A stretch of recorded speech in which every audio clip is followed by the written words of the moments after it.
संगमनेर नगरीमध्ये पुन्हा एकदा ऐतिहासिक क्षणाची साक्ष नोंदवली जाणार आहे। रविवार 3 मे रोजी संगमनेरमध्ये रविवार दिनांक 3 मे 2026 रोजी संगमनेरमध्ये पार पडणारा एक भव्य आणि दिमाखदार शाही सोहळा महाराष्ट्रातील ख्यातनाम कीर्तनकार निवृत्ती महाराज देशमुख इंदोरीकर यांची कन्या ज्ञानेश्वरी आणि सुप्रसिद्ध उद्योजक सुनील चिलप यांचे चिरंजीव साहिल यांचा हा शुभ विवाह सोहळा।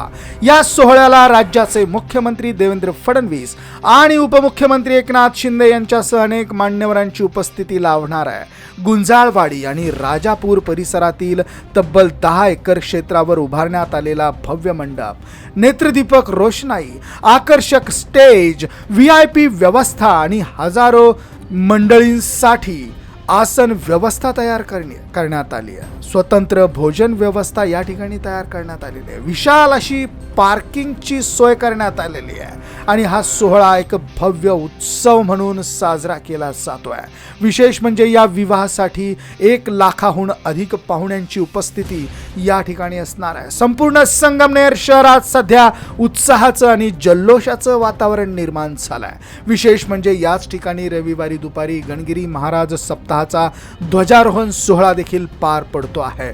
मोठ्या गर्दीच्या पार्श्वभूमीवर स्थानिकांकडून प्रशासनाकडून कडक व्यवस्था आणि वाहतूक व्यवस्थेची आखणी करण्यात येते आहे। संगमनेर तालुक्यातील अनेक वर्षानंतर असा भव्य सोहळा पार पडतोय। या सोहळ्यासाठी बाळासाहेब देशमाने, MR कातारे, सुहास देशमुख, शिवाजीराव पवार यांच्यासह अनेक मान्यवर मेहनत घेताना दिसतात।